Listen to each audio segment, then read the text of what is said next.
حكومة أرض الصومال، نحن على علم بتحركات الإمارات في أرض الصومال التي تريد من ميناء بربرة من أجل إقامة قاعدة عسكرية تريد من خلال استخدامها في ضرب أراضي اليمن. فتعلم شعب وحكومة أرض الصومال أن هذا الحرب ليست حربكم، وأنتم أقوى لنا وعرضكم من عرضنا، فلا تسمحوا لهم بأن يزرعون بقية بين شعبينا، فإن حدث ذلك كمان حقنا أن ندافع عن أنفسنا ضد أي أرض يتم من خلال الاعتداء علينا.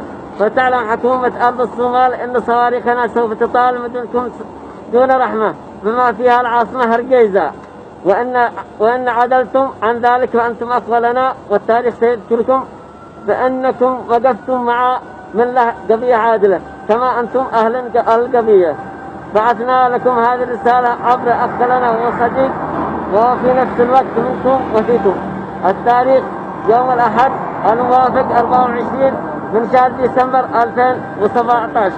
الله أكبر. الموت لأمريكا، الموت لإسرائيل، اللعنة على اليهود، النصر للإسلام.